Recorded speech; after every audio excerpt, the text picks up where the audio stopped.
అంతా సృష్టించిండు. అదే ఈ ఒక్క దాంట్లోనే ఏకత్వంలో బహుత్వం, బహుళత్వంలో ఏకత్వం ఉంటుంది అన్నట్టు. సృష్టిని విశాలంగా ఒక బిందువు నుంచి పెద్ద సృష్టిని ఆ బ్రహ్మ సృష్టించిండు. తర్వాత శంకరుడు ఏం చేసిండు, ఆ సృష్టిని అంతా దగ్గరకు తీసుకొచ్చి అది లయ. ఈ విధంగా ఈ ఈ త్రిమూర్తులకు ఈ ముగ్గురమ్మల మూలపుటమ్మన్నట అమ్మవారన్ని అవతారాలు ఎత్తి అన్ని రూపాలుగా వచ్చి వాళ్లకు సహకరించింది.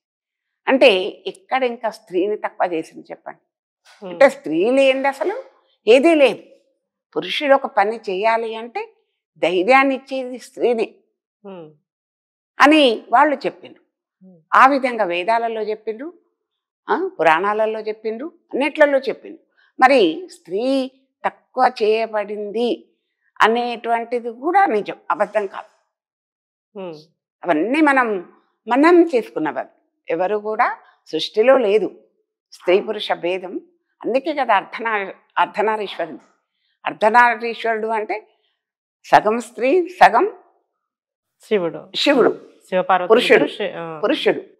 అంటే అక్కడ పార్వతీ పరమేశ్వర్లు కానీ మరి ఇక్కడ మన మనుషుల కంటే అదే విధంగా మనం వేర్వేరుగా ఉన్నప్పటికీ కూడా మన పనిలో కానీ మనకున్నటువంటి ఒక విలువలో కానీ మనకున్నటువంటి యొక్క ప్రతి విషయంలో అక్కడ సమానమే. చెరి సగం అక్కడ సమానము, చెరి సగం ఉన్నప్పుడు రెండు సమానమే ఉంటాయి.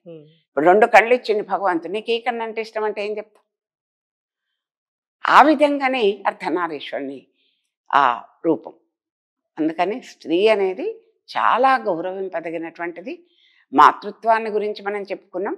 మాతృత్వం ఎంత విలువైనదో, అమ్మ అనేటువంటి యొక్క పిలుపులో ఎంత మాధుర్యం ఉందో అవన్నీ కూడా మనం ఇంతకుముందు తెలుసుకున్నాం. కాబట్టి స్త్రీ ఎప్పుడు కూడా ప్రాచీన కాలం నుండి కూడా గౌరవింపబడ్డది.